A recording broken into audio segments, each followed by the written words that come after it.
Je prépare le Mont Blanc, deuxième vidéo. Le départ se fait dans un mois, donc là on commence à être dans les derniers préparatifs.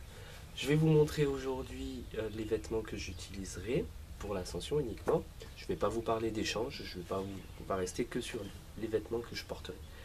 Je vais commencer de bas en haut et donc j'ai utilisé le système du multicouche qu'on peut adapter en fonction de la température et de la météo.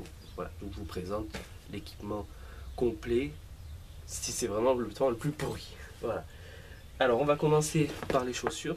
Donc ça c'est la Sportiva, les Tranglio Cube, cramponnables. Voilà.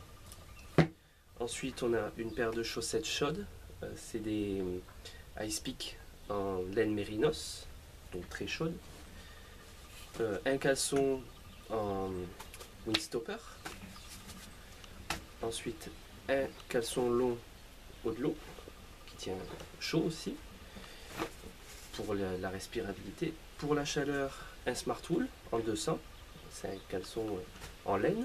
Voilà. Donc la laine, on sait très bien que c'est ce qu'il y a de mieux quand même. Pour la protection extérieure, donc ça sera un pantalon de la marque Simal. Comme je vous parle souvent, c'est une marque que j'apprécie.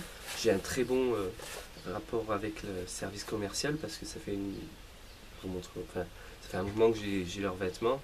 Et quand je leur renvoie pour des soucis techniques, ils me le réparent avec le service sans aucun problème. Donc au top le service. Voilà, donc ça c'est le pantalon laminé 3 couches.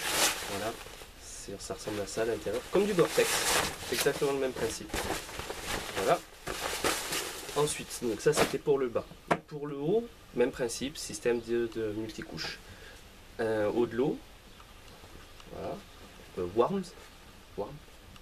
Parce qu'il y a le X-Warm, je crois, donc qui est encore plus chaud. Celui-là suffit quand même très largement pour une randonnée en altitude. Un Smartwool. Donc, pour ceux qui ne connaissent pas, c'est pareil, c'est de la laine, c'est 100% pure laine ça. C'est l'équivalent d'une polaire moyenne, on va dire, de chez Decathlon. Voilà, ça tient super chaud aussi. Et en laine, donc respirabilité et tout ça, enfin, c'est de la matière. Voilà. Une polaire technique, celle-là c'est pareil, c'est Simalp qui fait ça. Ça tient très très chaud. Pas chaud quand on marche pas, mais quand on bouge avec ça, on a vite la température qui monte. Donc c'est des vêtements. Si vraiment ça pue et qu'il fait vraiment froid, une doudoune en plus. Et pour les protections de l'extérieur, une veste Simalp encore, que beaucoup de gens connaissent parce que je la porte très souvent sur mes sorties. Donc, je sais que c'est très efficace, donc je prends du matériel auquel j'ai confiance. Ensuite, bien évidemment, un bœuf, un bonnet, une paire de sous-gants, une paire de gants, un masque pour la protection si jamais il y a beaucoup de vent et qu'on peut si on ne puisse pas plus monter. Voilà, donc ça c'est juste les vêtements que je vais emporter, que j'aurai sur moi. Après j'aurai mon sac à dos bien évidemment, avec quelques changes, chaussettes, des t-shirts, des hauts en plus, au cas où.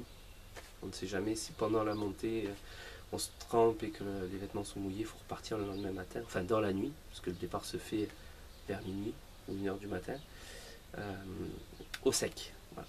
Donc des vêtements en plus, au cas où. Voilà, prochaine vidéo, je vous parlerai assez rapidement du matériel parce que j'en aurai pas beaucoup à vous présenter étant donné qu'on va en louer sur place. Parce que acheter un Arva ou des broches à glace comme dit Mika pour une ascension, ça fait un peu chier quand même parce que c'est du matériel qui commence à coûter cher. Pour le reste, je pourrais vous le présenter. Allez, à bientôt!